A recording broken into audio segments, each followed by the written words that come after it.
오늘 우리는 신명기 16장 9절부터 12절 말씀을 통해서 77절 또는 맥추절에 관한 하나님의 말씀을 살펴보려고 합니다.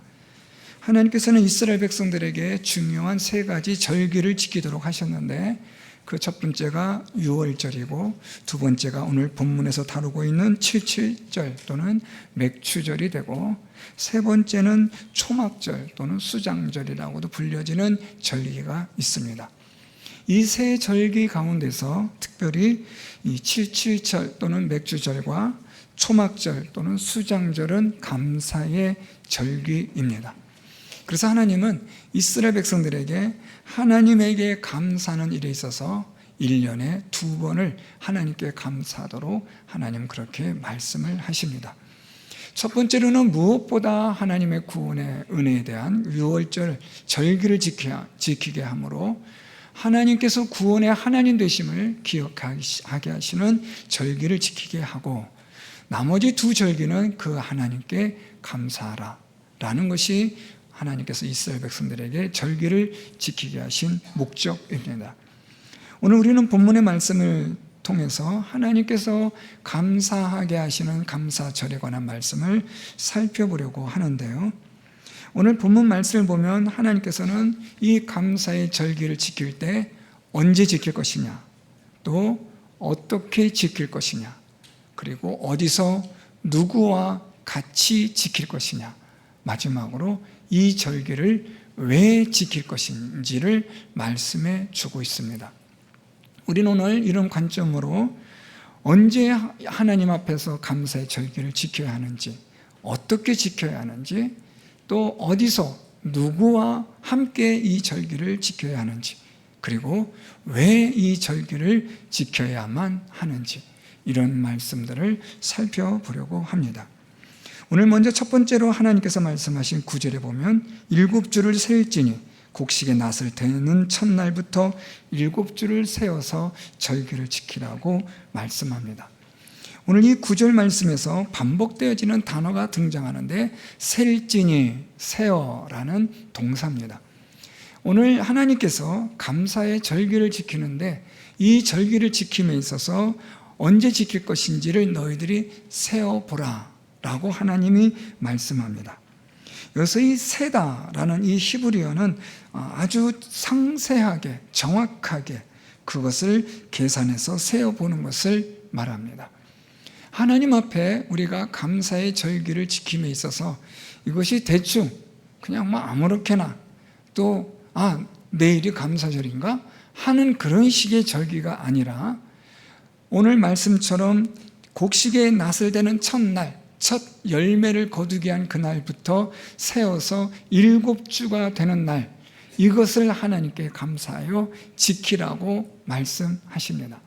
여기는 중요한 의미가 담겨 있는데요, 무엇보다도 하나님 앞에서 감사하는 이 절기는 정확하게 지켜져야 한다라는 의미가 있고요, 또 하나의 의미는 이 하나님의 절기를 기다림으로 지켜야 한다라는 의미가 있습니다. 하나님께 감사하는데 우리가 그냥 들쑥날쑥 어떨 때는 감사하고 어떨 때는 또 감사하지도 않고 이런 식이 아니라, 정확하게 분명하게 하나님 앞에서 감사할 것들에 대한 것들을 우리가 반드시 이것을 계산하여 보고 지키라는 말씀이 됩니다. 또한 이것은 하나님의 절기를 우리가 기다림으로 지키는 겁니다. 하나님 앞에 감사하는 시간을 기다리는 거죠.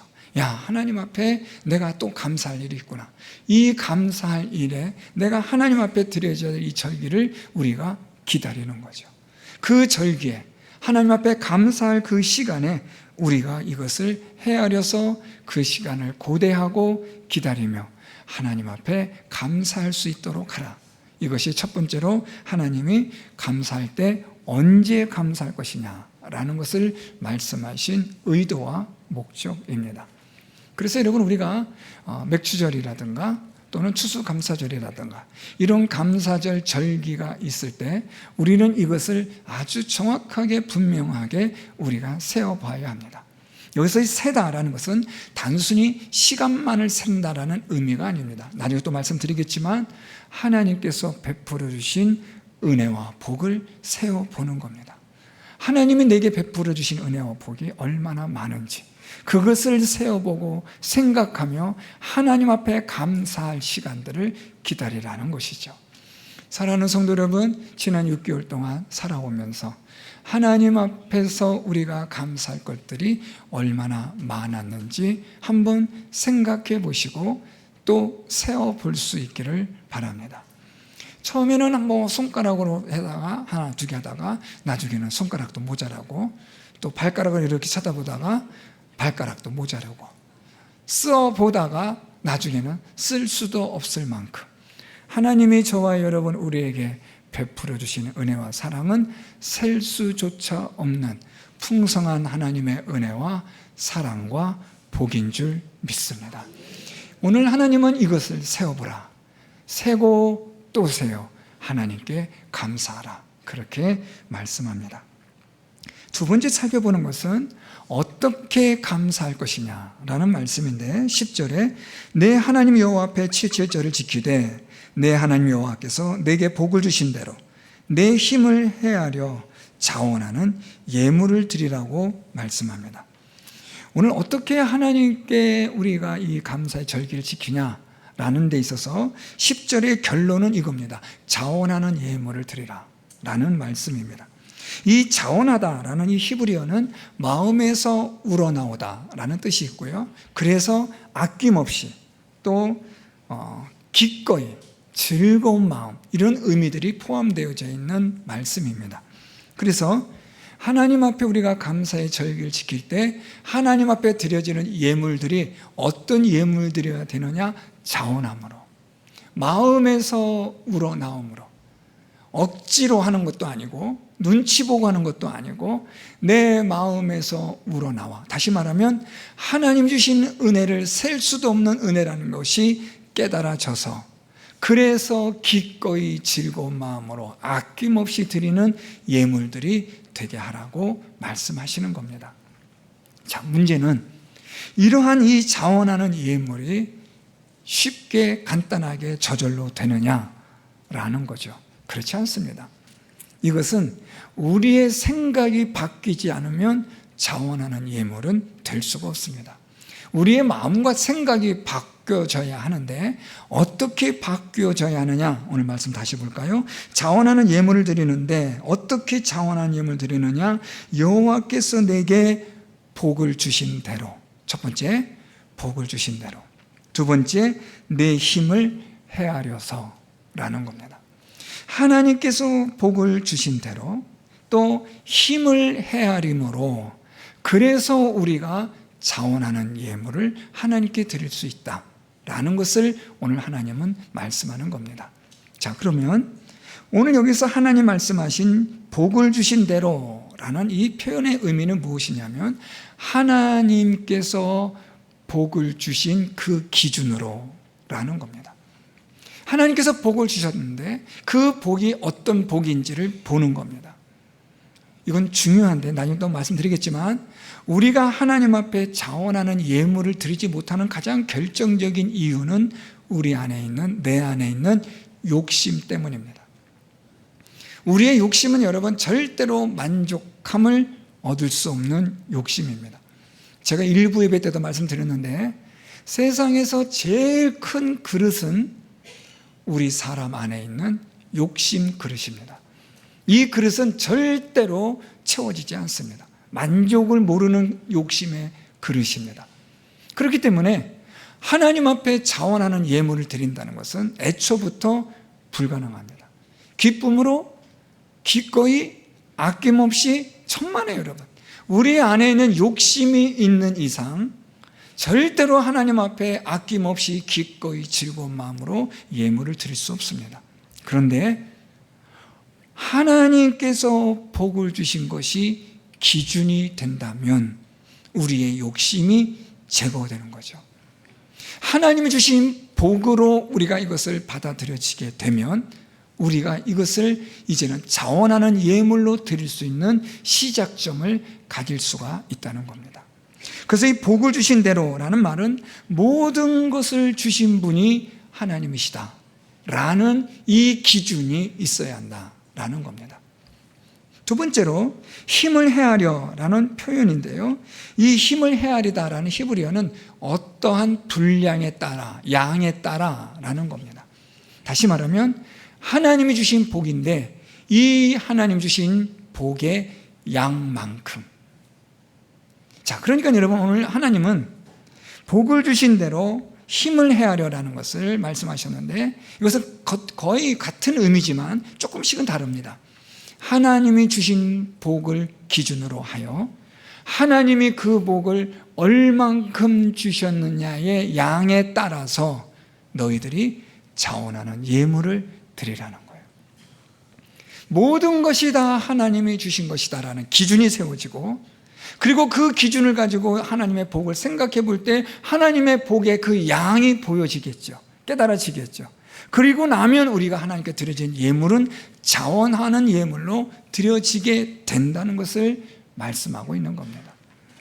그런데 이 복을 주신 대로 힘을 헤아려라는 이것이 없이는 우리의 욕심을 가진 상태로서는 자원하는 예물은 불가능하다라는 것을 우리는 알아야 합니다.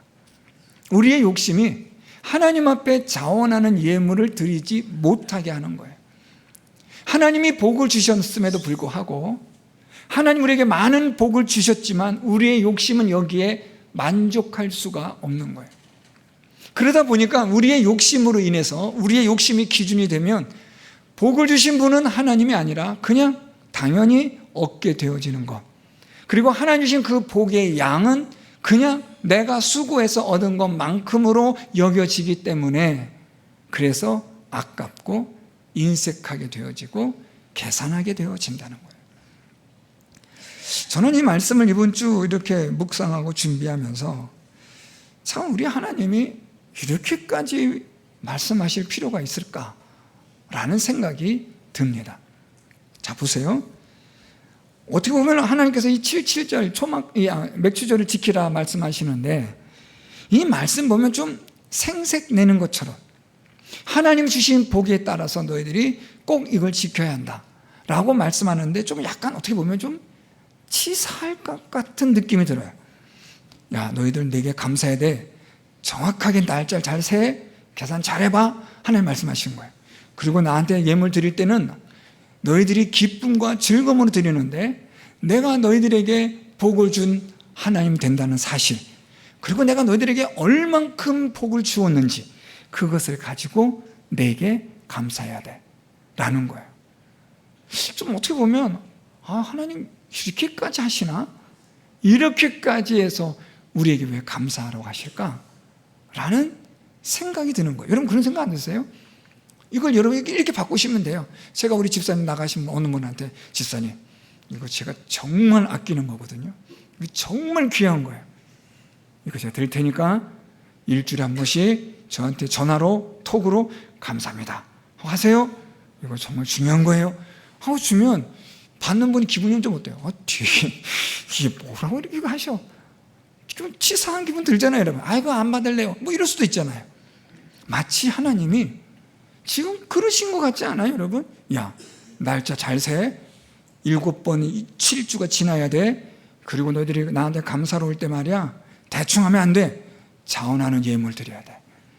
기쁨으로 즐거움으로 드려야 되고, 내가 너한테 얼마나 준 복 다 알지? 내가 이 복을 줬지? 이만큼 내놔.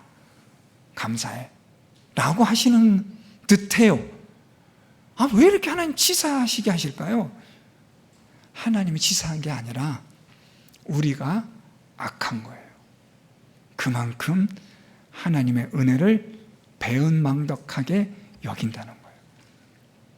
그만큼 악하니까 하나님이 이렇게라도 해서 우리에게 하나님이 감사라고 말씀하는 거예요.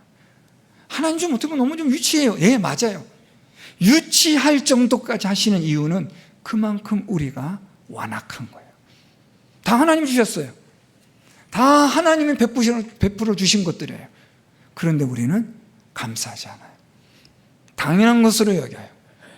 당연히 내가 받아 누리는 것으로, 아니 내가 수고한 것으로, 내가 어떻게 벌어들인 건데, 그렇게 생각하니까 뭐 하나님께 드릴 수가 없는 거죠. 이게 무슨 하나님이 하신 거야. 내가 수고한 거지. 내가 불철주야. 내가 눈을 부릅뜨면서 내가 장사해서 번 건데, 열심히 직장 생활해서 번 건데, 안 입고 더럽고 치사한 거 참아가면서 내가 번 건데, 이거 다 내 건데 무슨 하나님이 무슨 복을 줘? 라는 식으로 우리는 그렇게 생각을 한다는 거예요.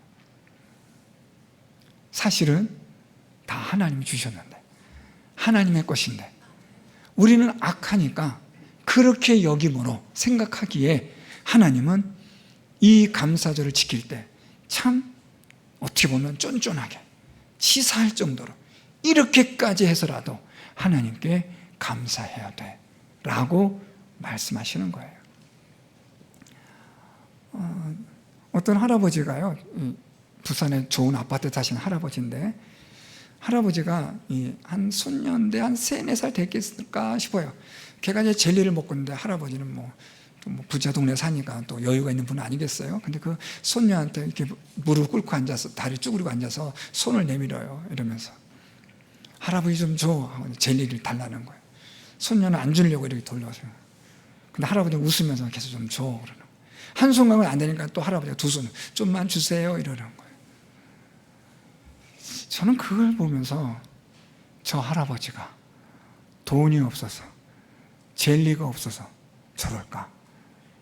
그 손녀에게 사랑받고 싶어서 할아버지 고마워요 하는 그 마음을 얻으려고 그 부자 할아버지가 손녀에게 쭈그리고 앉아서 한 손으로도 안 주니까 두 손까지 이러고 있더라고요. 저는 이 말씀 준비하면서 왜 하나님이 생각날까요? 천지 만물이 다 하나님의 건데, 여러분 우리가 하나님께 뭐 헌금 안 하고 예물 안 드리면 하나님 뭐 굶으십니까? 하나님 그 망하십니까? 그럼 하나님 뭐 쓸 게 없으신가요? 천만에요 여러분.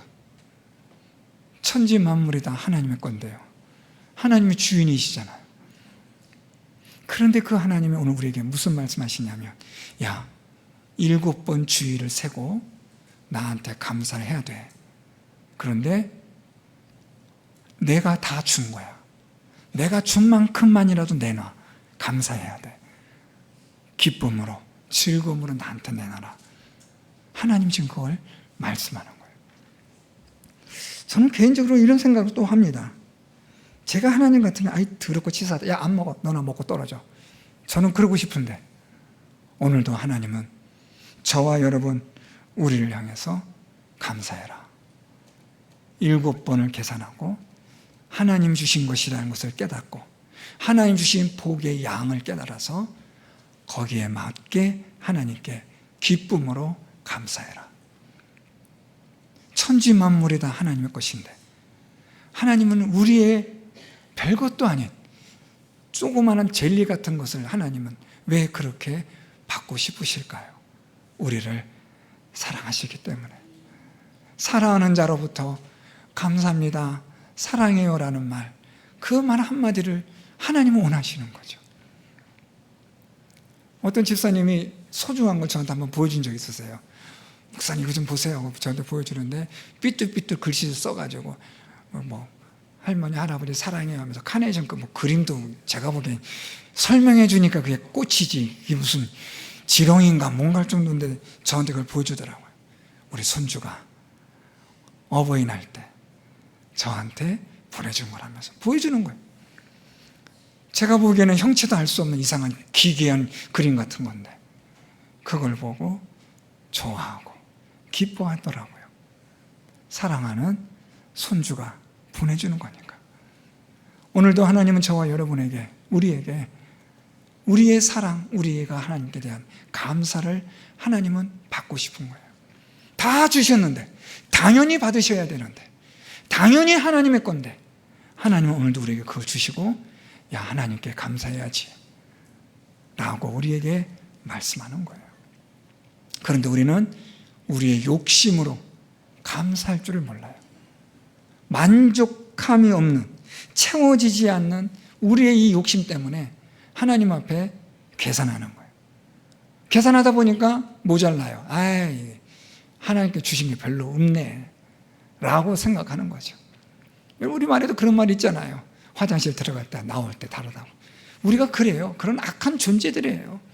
그래서 하나님은 오늘 이 말씀처럼 어떻게 보면 너무나 치사할 정도로 이렇게까지 해서 하나님께 감사하라고 말씀하는 거예요. 자, 그런데 세 번째, 어디서 감사할 것이냐, 누구랑 같이 할 것이냐는 오늘 하나님 말씀하시는데, 우리 11절 말씀 볼까요? 너와 내 자녀와 노비와 내 성중에 있는 레위인과 및 너희 중에 있는 객과 고아와 과부가 함께 하나님께 즐거워하며 감사해라 라고 말씀해요. 자, 누구와 함께 할 것이냐, 오늘 하나님께서 말씀하셨는데, 이 함께 감사할 사람들이 보니까 너, 내 자녀, 노비, 성중에 있는 레위인 뿐만 아니라 너희 중에 있는 객, 고아, 과부까지 라고 말씀해요. 여러분, 이 이스라엘의 이 당시에 이스라엘 공동체, 이스라엘 사회에 있어서 가장 많이 소외받고, 우리말로 말하면 가장 많이 도움받아야 될 사람들이 객, 고아, 과부가 대표적입니다. 이들은 객, 나그네예요. 이방인들이에요. 그래서 차별을 받아요. 그래서 이들은 정말 어떻게 보면 도움을 받아야 될 극빈자들이에요. 고아, 말할 것도 없죠. 부모가 없으니까 어떻게 먹고 살겠어요? 생계 유지가 어렵잖아요. 과부요? 말할 수도 없죠. 오늘날 같이 여성들의 힘이, 또 여성들이 많은 전문화되어져서 일을 하는 게 아니라, 이 당시에는 보통 남성 위주의 사회였기 때문에 여성들이 어디 가서 무엇을 벌고 생계를 얻는다는 것은 아주 극히 어려운 일이에요. 룻기서 보세요. 이 룻이 나가서 보아스의 타작마당에서 보아스의 은혜가 아니면 그는 거기서 어떤 것도 얻을 수가 없는 그런 시대였거든요. 그래서 오늘 객, 고아, 과부는 이 이스라엘 공동체에서 가장 많이 소외되고 제일 어렵고 제일 힘든 사람들이에요. 그런데 하나님이 이들과 같이 하나님 앞에 감사라는 거예요. 여기 중요한 두 가지 의미가 있는데요. 첫째는 하나님의 은혜와 복은 객과 고아와 과부에까지도 하나님이 은혜와 복을 주신다는 거예요. 우리가 생각하기에는 저 사람 좀 어려워 보이는데, 힘들어 보이는데 라고 여길지 몰라도, 또 우리가 객이나 고아나 과부의 입장이라고 한다면 하나님이 나한테 주는 게 뭐가 있지? 아무것도 없다라고 우리는 생각할지 모르지만, 사실은 하나님이 객과 고아와 과부 같은 자들에게도, 가난하고 열악하고 힘든 소외되어진 사람 그들에게도 하나님은 은혜와 복을 베푸시는 하나님이 되신다는 것을 말씀하는 거예요. 하나님의 은혜와 복은 누구도 예외가 없다라는 겁니다. 잘 사는 사람만, 똑똑한 사람에게만 하나님의 은혜와 복을 주는 게 아니라 객과 고아와 과부까지도 하나님의 은혜와 복을 주신다. 두 번째, 그렇기 때문에 하나님에게 감사할 수 있는 사람 누구도 예외일 수는 없다라는 거죠. 두 가지입니다. 누구도 하나님의 은혜와 복을 받는 일에 예외가 없고, 따라서 하나님의 은혜와 복에 감사하는 일에 누구도 예외가 될 수가 없다라는 거예요. 생각해 보세요. 여러분, 내가 하나님께 받은 은혜가 별로 없다고 생각이 들 때가 많죠. 섭섭한 마음 드실 때가 있을 겁니다. 저도 그럴 때가 많아요. 때로는 섭섭하기도 하고 삐지기도 해요. 하나님 앞에 기도하다가도 속상하기도 해요. 가끔 좀 그런 기도도 합니다. 죄송하지만 하나님 도대체 해주신 게 뭐가 있으세요? 하고 그런 기도가 막 그냥 여기까지 올라오지만 꾹꾹 눌러 참아요. 그럼에도 불구하고 하나님은 저에게 은혜와 복과 사랑과 긍휼하심을 무궁하게 셀 수 없을 만큼 베풀어 주신 하나님 되신 줄 저는 믿습니다. 하나님의 은혜와 복은 그 누구도 예외일 수 없어요. 우리는 몰라도 하나님은 다 베풀어 주세요. 모든 사람들에게 하나님의 은혜와 복은 예외 없이 하나님이 베풀어 주십니다. 따라서 하나님의 은혜와 복에 대하여 감사하는 일도 누구도 예외일 순 없다는 거예요. 나는 뭐 받은 게 별로 없는데요, 뭘. 그게 아니라 생각해 보라는 거예요. 세어 보라는 거예요. 하나님께서 우리에게 주신 복이 얼마큼 큰 것인지 생각해 보고 세어 보면 하나님의 은혜와 복에서 예외가 되는, 소외되는 사람은 아무도 없다라는 것을 알게 되어질 것이고, 그렇게 되면 우리는 하나님 앞에 감사하는 일에 예외도 있을 수 없다는 사실을 알게 되어지는 겁니다. 자, 누구와 함께 할 것이냐? 예외가 없어요. 자, 두 번째로 어디서 하나님께 감사할 것이냐? 오늘 말씀 계속 볼까요? 11절에 여호와께서 하반절에 보면 자기의 이름을 두시려고 택하신 곳에서라는 거예요. 이 표현은 여러분 우리가 조금 신명기적 이 당시에 민수기 신명기를 좀 우리가 살펴볼 필요가 있는데, 이 하나님의 이름을 두시라고 택하신 곳은 일반적으로 중앙성소라고 말합니다.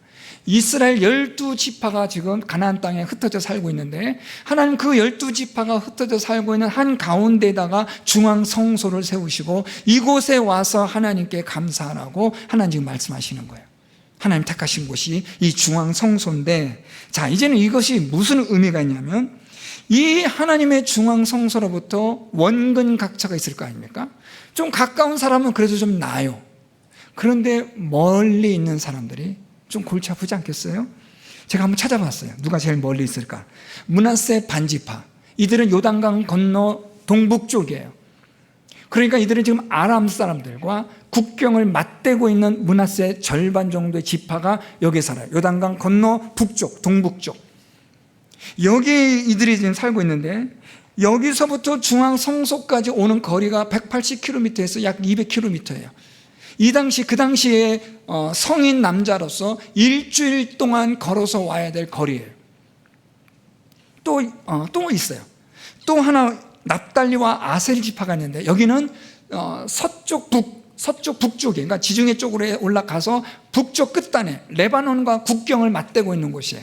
여기는 납달리와 아셀 지파가 있는 곳인데, 여기는 중앙성소에서 150에서 200km 정도 떨어진 곳인데, 거의 여기도 일주일 정도 거리가 걸리는 곳이에요. 만만치 않은 거래요. 이런 떨어진 거리에 있는 사람들이 그냥 가까운 곳에 가서 하나님께 감사하면 되잖아요. 그런데 하나님은 그렇게 하지 말고 여기까지 오라는 거예요.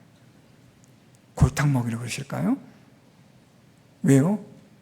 하나님 앞에 마음을 다하고 힘을 다하라는 거예요. 한번 생각해 보세요. 지금 이 지파들은 아람과 맞대 있는 국경 지역이에요. 자기들이 일주일 동안, 여러분 왕복이면 400km입니다. 그러니까 일주일 동안 걸리는 거리니까 왕복 2주를 걸리는 거예요. 2주 동안 집을 비우는 거예요. 자기 논밭을 다 비우고 와요. 우리말로 하면 논밭, 포도원, 이들 말로 하면 포도원을 다 비우고 오는 거예요. 밭을 다 비우고 와요. 2주 동안. 아람 사람들이 무슨 짓을 할지 누가 알아요? 레바논 사람들이 이들이 떠난 이곳에서 무슨 짓을 할지 누가 알겠어요? 그런데 하나님의 말씀에 따라 이들은 2주간의 거리를 집을 비워가며 이 중앙성소까지 와야 되는 거예요. 여기에는 하나님의 말씀에 따라 순종하는 믿음이 있는 거죠. 하나님이 지켜주실 것이다. 하나님이 인도하여 주실 것이다. 그래서 여러분, 오늘 하나님은 이곳까지 오라고 말씀하시는 것은 이 물리적 거리의 대가를 지불하는 감사를 요구하시는 거예요. 이런 엄청나게 어려운 고통을 통해서라도 하나님 앞에 나와 감사할 수 있도록 하라는 하나님의 요구가 있는 거예요. 가끔 그런 분들, 또 그런 우리 마음 들 때가 있잖아요. 교회가 멀어서, 교회가 예배드리기가 너무 귀찮고 하면, 그냥 오늘은 그냥 쉬지 뭐 이런 생각이 들 때가 있잖아요. 오늘 하나님은 우리에게 무슨 말씀하시냐면, 거리가 멀고 가깝고 간에 상관없이 하나님 앞에 감사할 때는 어떤 곳에 있든지 하나님이 정하신 곳까지 와서 감사해야 된다. 그러니까 여러분, 오늘 하나님은 하나님에게 쏟는 이 감사가 마음만 아니라, 입으로만 아니라 몸과 마음과 힘과 정성을 쏟아서 하나님께 감사하라는 거예요. 이것이 오늘 하나님께서 누구와 어디서 감사할 것인지를 하나님이 말씀하시는 내용입니다. 마지막으로, 그러면 왜 이렇게까지 감사해야 하는가? 라는 이유죠. 왜 우리의 날짜까지 세워가면서 하나님 앞에 우리가 자원하는 예물을 드리면서, 우리가 하나님 앞에 예물을 드리기 위해서 여기까지 우리가 고생하며 와야 하고, 또 모든 사람들이 예외 없이 하나님 앞에 왜 우리가 감사해야 하느냐, 그 이유에 대해서 오늘 12절 말씀, 너는 애굽에서 종되었던 것을 기억하고 이 규례를 지켜 행할지니라. 이 한 말씀에 우리는 사실 할 말이 없어요. 애굽에서 종되었던 것, 다시 표현하면 우리를 살려주시고 생명 주신 하나님이시기에 감사라는 거예요. 1차적으로는 우리가 이 세상을 살아가는 가운데 우리에게 생명과 건강을 주신 하나님께 감사하는 것이고, 더 나아가면 영원한 생명을 주신 하나님께 감사라는 거죠. 자, 무엇을 다루고 있냐면 생명을 주셨다는 거예요. 여러분, 천하보다 귀한 게 뭐예요? 생명입니다. 우리가 천하를 얻어도 우리의 생명을 잃으면 그게 무엇이 유익하냐? 예수님의 마가복음 통해서 우리가 이미 살펴봤잖아요. 그만큼 생명은 귀한 거예요. 우리가 이 땅을, 이 세상을 살아가는 가운데 여러분, 우리의 생명이 얼마나 중요할까요? 건강이 얼마나 중요합니까? 그런데 이걸 누가 주셔요? 하나님이 주십니다. 여러분, 애쓰고 수고한다고 해서 우리의 생명이 얻어지는 게 아니잖아요. 여러분이 아무리 좋은 음식 먹고 운동 아무리 열심히 잘해도, 몸 관리 잘해도 생명은, 건강은 여러분이 준 게 아니라 하나님이 주셔야 얻을 수 있는 줄 믿습니다. 우리는 어떤 일이 일어날지 모르잖아요. 제가 여러분 겁주려는 게 아니라 사건, 사고, 뉴스들을 보세요, 여러분. 무슨 일이 생길지. 오늘은 어떤 정신 나간 사람이 차를 가지고 돌진할지, 음주운전한 사람이 오늘도 어떤 일을 벌릴지 누가 알아요? 이상하게도 묻지마 살인처럼 끔찍한 일들이 일어나는 이 세상이잖아요. 건강은요? 여러분 괜찮습니까? 여러분 내장 기관들 다 괜찮습니까? 여러분 심장은 잘 뛰고 계십니까? 여러분 호르몬은 괜찮습니까? 여러분 뇌혈관은 괜찮습니까? 여러분 당뇨 수치는 괜찮아요? 혈압은 괜찮습니까?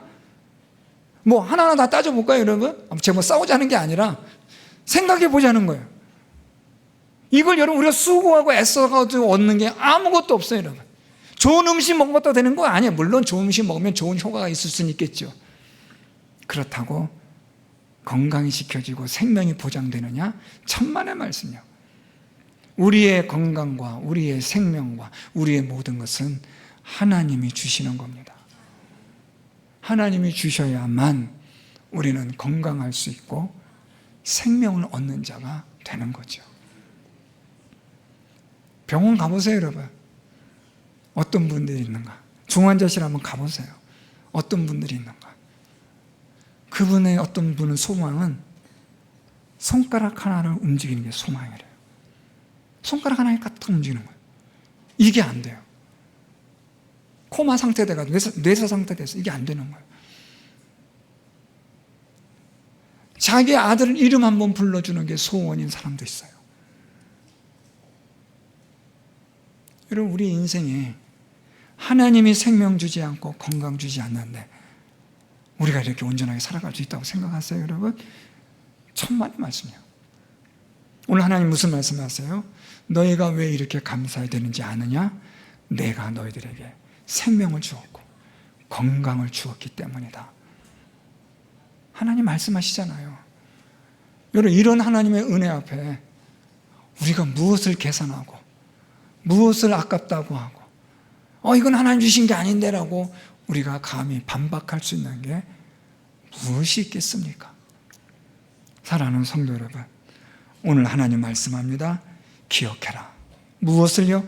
내가 너희를 구원하여 준 것을 기억해라. 사랑하는 성도 여러분, 맥주 감사주일, 감사해야 하는 절기입니다. 하나님은 1년에 2번 이스라엘 백성들에게 감사라고 말씀합니다. 여러분, 우리는 1년에 2번이 아니라 사실 하나님 2번만 감사라는 게 아니라 2번의 감사 절기를 통해서 하나님은 무엇을 말씀하는 거예요? 항상 범사에 감사라는 거죠. 그런데 우리 자꾸만 잊어버리잖아요. 왜요? 내 욕심 때문에. 내가 열심히 잘해서 얻은 것이라고 착각하니까. 그래서 하나님 말씀하는 거예요. 너의 생명을 주신 이가 하나님이심을 기억해라. 저와 여러분, 우리에게 생명 주시고 건강 주시고 시간 주시고 기회 주신 하나님, 그분을 우리가 기억하고 그분 앞에 우리가 세워서 받은 복을 세워 기쁨으로 즐거움으로 자원하는 것으로 감사하고, 누구든지 예외 없이 하나님 앞에 예배드리는 이 시간에 하나님께 감사할 수 있는 저와 여러분, 우리 모두가 될 수 있기를 예수 그리스도의 이름으로 축원드립니다.